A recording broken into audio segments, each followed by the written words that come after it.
अल्हम्दुलिल्लाहि वकफ़ा वसलामुन अला इबादिहिल्लज़ीना इस्तफ़ा अम्मा बाद फ़अऊज़ु बिल्लाहि मिनश शैतानिर रजीम बिस्मिल्लाहिर रहमानिर रहीम वक़ाल अल्लाहु तबारक व तआला फ़ी कलामिहिल मजीद वल फ़ुरक़ानिल हमीद अल्लज़ीना इम्मक्कन्नाहुम फ़िल अर्ज़ि अक़ामुस्सलात व आतवुज़्ज़कात व अमरू बिल मारूफ़ व नहौ अनिल मुनकर सदक़ल्लाहुल अज़ीम। स्टेज पर तशरीफ़ फरमा क़ायदीन अहले सुन्नत कराची डिवीज़न और मेरे सामने तशरीफ़ फरमा अहले सुन्नत वल जमात से ताल्लुक़ रखने वाले मेरे गयूर दोस्तों और साथियों, आज 13 अगस्त बाद नमाज इशा मरकज़ अहले सुन्नत जामे मस्जिद सिद्दीक़ अकबर में सलाम पाकिस्तान के उन्वान से मुअन्वन इस सेमिनार में हम और आप शरीक हैं। आज का ये सेमिनार 14 अगस्त यौम आज़ादी ये पाकिस्तान की मुनासिबत से इनेकाद पजीर है।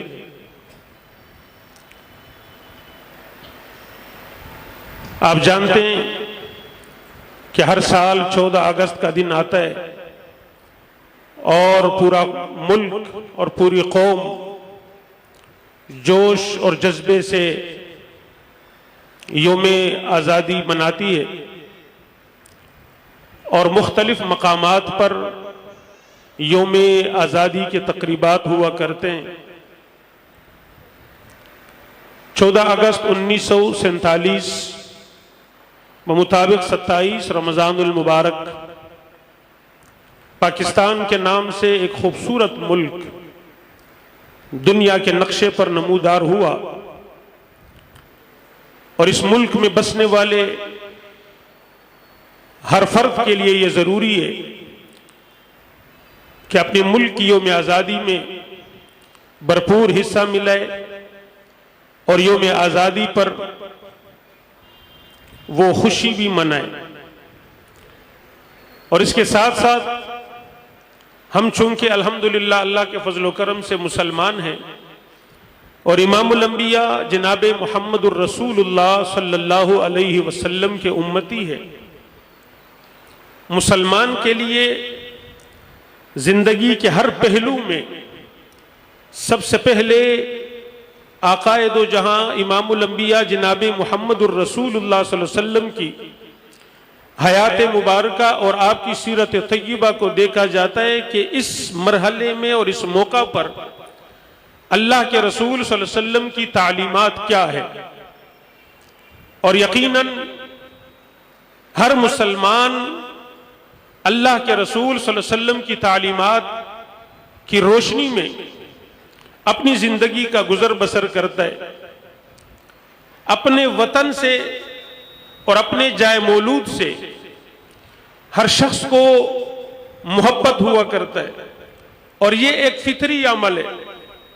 अब देखना ये कि अल्लाह के रसूल सल्लल्लाहु अलैहि वसल्लम की जिंदगी और आपकी हयात मुबारका में हमें क्या तालीमात मिलती है। उलमा ने लिखा है कि जब अल्लाह के रसूल सल्लल्लाहु अलैहि वसल्लम इमामुल अंबिया जनाब मुहम्मदुर रसूलुल्लाह सल्लल्लाहु अलैहि वसल्लम की वर्का बिन नौफल से मुलाकात हुई और वर्का बिन नौफल ने कहा कि तुम अल्लाह के आखिरी नबी हो और अनकरीब तुम्हें नबुव्वत दी जाएगी। और फिर वर्का बिन नौफल ने कहा कि आपकी कौम आपकी तकजीब करेगी। तो इमामुल अंबिया जनाब मुहम्मदुर रसूलुल्लाह सल्लल्लाहु अलैहि वसल्लम खामोश रहे, आपने कोई बात इरशाद नहीं फरमाई। वर्का बिन नौफल ने फिर कहा कि आपकी कौम आप पर मसाइब और आलाम और तकलीफें आपको देगी। इस पर अल्लाह के रसूल सल्लल्लाहु अलैहि वसल्लम फिर खामोश रहे। जब तीसरी बार वर्का बिन नौफल ने कहा कि आपकी कौम आपको अपने शहर से अपने वतन से निकालने पर मजबूर कर देगी, यह सुनना था कि अल्लाह के रसूल सल्लल्लाहु अलैहि वसल्लम ने फरमाया अब मुखरिजुहुम क्या मेरी कौम मेरी तकजीब के बाद मुझ पर मसाइब व आलाम के पहाड़ तोड़ने के बाद मुझे अपने वतन से अपने शहर से निकालेगी भी? यानी अल्लाह के रसूल सल्लल्लाहु अलैहि वसल्लम के इस जुमले से और इस इरशाद से ये पता चला कि अल्लाह के रसूल सल्लल्लाहु अलैहि वसल्लम को भी अपने शहर से कितनी मोहब्बत थी।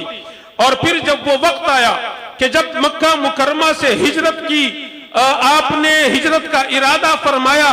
और आपने सफर हिजरत शुरू फरमाया, तो उस वक्त भी अल्लाह के रसूल सल्लल्लाहु अलैहि वसल्लम ने मुड़कर बैतुल्लाह को और शहर मक्का को देखकर आपने फरमाया था, मैं कभी तुझे न छोड़ता अगर ये कौम और ये मेरे कौम के लोग मुझे यहां से निकलने पर मजबूर न करते। अल्लाह के रसूल सल्लल्लाहु अलैहि वसल्लम और आपसे पहले के अंबिया,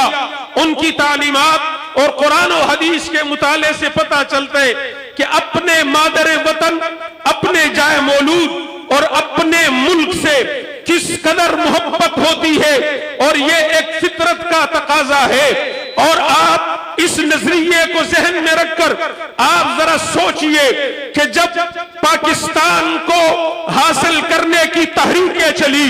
जिन लोगों ने अपने वतन, अपने मुल्क और कौम को छोड़कर जिन्होंने हिजरत की, उन्होंने कितने मुश्किल से हिजरत की होगी। और ये बात भी आप जानते हैं कि ये जो मुल्क पाकिस्तान हमें मिला है, क्या हमारे अकाबिर ने, क्या हमारे उस वक्त के उलमा ने, क्या उस वक्त के लाखों मुसलमानों और माओ बहनों ने जिन्होंने कुर्बानियां दी, अपनी गर्दनें कटवाई, जिन्होंने जनाब अपनी बस्तियां उजाड़ के सफर हिजरत करके इस मुल्क पाकिस्तान में वो आए, क्या उन्होंने ये सारी कुर्बानियां महज इस खित्ते के लिए या इस जमीन के टुकड़े के लिए दी? ना, अगर हम तारीख का मुताला करेंगे और मुल्क पाकिस्तान का बगौर मुताला करेंगे, हमें ये बात समझ आएगी कि उन्होंने महज इस जमीन के टुकड़े को हासिल करने के लिए अपनी गर्दनें नहीं कटवाई, महज इस खित्ते को हासिल करने के लिए माओं के गोद नहीं उजड़े, महज इस खित्ते को हासिल करने के लिए उलमा की गर्दनें और उलमा के सर वो दरख्तों पर नहीं लटके, बल्कि इस खित्ते को हासिल करके एक बहुत बड़ा मकसद और एक बहुत बड़ा मिशन मद्दे नजर था। वो मकसद और मिशन ये था कि जब ये सरजमीन हम हासिल करेंगे तो अल्लाह के हुक्मों के मुताबिक अल्लज़ीना इम्मक्कन्नाहुम फिल अर्ज़ी, जब अल्लाह तुम्हें जमीन की हुकूमत और खिलाफत दे और जमीन जब तुम्हारे हवाले हो, सबसे पहले अल्लाह का हुक्म क्या है? अकामुस्सलाह, उस सरजमीन पर नमाज को कायम और दायम करो, व आतुज़्ज़का, और फिर उसके बाद ज़कात अदा करो, व अमरू बिल मारूफी, और फिर उस खित्ते पर, उस ममलिकत में अमर बिल मारूफ यानी अल्लाह के हुक्मों को नाफिज करो, पाक पैगंबर जनाबे मुहम्मदुर रसूलुल्लाह के लाए हुए निजाम को नाफिज करो, वनहू अनिल मुनकर, और बुराई से लोगों को बचाओ। यानी इस मुल्क को हासिल करने का मकसद इस मुल्क में ला इलाहा इल्लल्लाह के निजाम को नाफिज करना था, इस मुल्क में पाक पैगंबर के लाए हुए निजाम को नाफिज करना था, इस मुल्क में रब की तौहीद को नाफिज करना था, इस खित्ते पर अल्लाह के कुरान के कवानीन को नाफिज करना था। यही मकसद उनके मद्दे नजर था। जभी तो 10,000 दरख्तों पर उलमा के सर लटके हुए मिले, यही मकसद मद्दे नजर है। जभी तो लाखों नौजवानों की गर्दनें उठकर कटी है, यही मकसद मद्दे नजर है। लाखों की तादाद में माओं के गोद उजड़े हैं, यही मकसद मद्दे नजर है कि हमारे अकाबिर ने अपने जानों का नजराना पेश करके इस खित्ते को हासिल किया है। और आज तकरीबन 75-76 साल गुजरने के बाद आज भी बहुत सारे लोग ये सवाल करते कि आया ये पाकिस्तान इस्लामी मुल्क है या नहीं है, और क्या इस मुल्क के 1 इंच जमीन के लिए भी अगर जान चली जाए, जान देनी पड़े, क्या वो शहादत है या नहीं है? आइए जरा हकीमुल उम्मत हजरत अल्लामा मौलाना अशरफ अली थानवी साहब रहिमहुल्लाह की जिंदगी का मुताला करते कि हजरत अल्लामा मौलाना अशरफ अली थानवी साहब रहिमहुल्लाह ने इस्लामी मुल्क की तारीफ क्या की है। हकीमुल उम्मत फरमाते कि इस्लामी मुल्क की तारीफ यह है कि एक मुल्क हो और उसकी एक बाकायदा हुकूमत कायम हो और वो हुकूमत मुसलमानों की हो और उस मुल्क का इख्तिदार मुसलमानों के हाथ में हो और उनके इख्तिदार में उनको इतना इख्तियार हो कि वो उस मुल्क में इस्लामी निजाम नाफिज कर सकते हो, यानी इस्लामी निजाम नाफिज करने की वो ताकत भी रखते हैं और वो हुक्मरान भी मुसलमान हो और वो इस्लामी निजाम को नाफिज करने की ताकत भी रखते हो, लेकिन बैरूनी दबाव या अंदरूनी बगावत के खतरात से डरकर या अपनी ईमानी कमजोरी की वजह से वो इस्लामी निजाम नाफिज ना करे, वो इस्लामी ममलिकत है। वो क्या है भाई, समझे बात को। मुल्क के हुक्मरान क्या हो, मुसलमान हो और वो ये कुव्वत भी रखते हो कि उस मुल्क में इस्लामी निजाम नाफिज करे, लेकिन वो बैरूनी खतरात और अंदरूनी बगावत के डर के अंदेशे की वजह से या वो हुक्मरान अपनी ईमानी कमजोरी की वजह से वो नाफिज ना करे, लेकिन कुव्वत रखते हो नाफिज करने की, तो वो इस्लामी मुल्क है और उस मुल्क के जर्रे जर्रे चप्पे चप्पे की हिफाजत करना हर मुसलमान के लिए जरूरी है। जी हाँ, जहां हमारा ये अकीदा है कि पाक पैगंबर जनाबे मोहम्मदुर रसूलुल्लाह सल्लल्लाहु अलैहि वसल्लम की खत्मे नबुव्वत का तहफ्फुज करना हर मुसलमान के लिए जरूरी है और कुरान मजीद की अजमत और शान का तहफ्फुज करना हर मुसलमान के लिए जरूरी है। पाक पैगंबर की जमाते सहाबा की इज्जत और अजमत और नामूस का तहफ्फुज करना हर मुसलमान के लिए जरूरी है। अहले सुन्नत वल जमात का हर कारकुन, अल्लामा हक नवाज जंगी शहीद का हर वर्कर ये यकीन भी रखता है कि मुल्क पाकिस्तान के एक जर्रे की हिफाजत के लिए भी जान देना ये शहादत की बात है। अल्हम्दुलिल्लाह हमारे क़ियादत ने अव्वल रोज से हमें मुहिब्बे वतन पाकिस्तानी का दर्स दिया है। अगरचे इस मुल्क में कुरान की तौहीन हो रही है, इस मुल्क में मसाजिद गिराए जा रहे, इस मुल्क में सहाबाई किराम की तौहीन और गुस्ताखी हो रही है,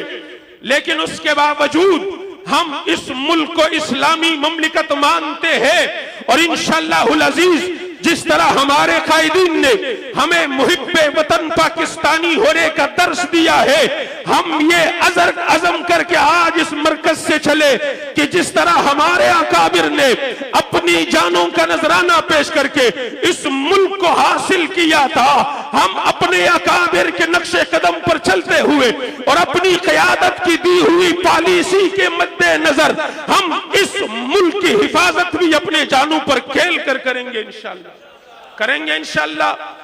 और क़यादत की तरफ से, जमात की तरफ से जो भी पॉलिसी आए उस पॉलिसी को अपनाओगे इंशाअल्लाह, उस पॉलिसी पर अमल करोगे इंशाअल्लाह। अगर क़यादत ने हुक्म दिया कि मुल्क में मौजूदा हालात में जो सहाबा की तौहीन और गुस्ताखी हुई, क़यादत ने फैसला किया कि हमने रोडों पर निकलना है, निकलेंगे इंशाअल्लाह। क़यादत ने हुक्म दिया कि हमने मार्च करना है, करेंगे इंशाअल्लाह। क़यादत ने हुक्म दिया कि हम इन गुस्ताखियों के खिलाफ हम और सहाबाई किराम और मुल्क के पाकिस्तान के खिलाफ होने वाले साजिशों को रोकने के लिए हम इस्लामाबाद का रुख करेंगे। तैयार हो इंशाअल्लाह। वाखिर दावाना अनिल हम्दुलिल्लाह।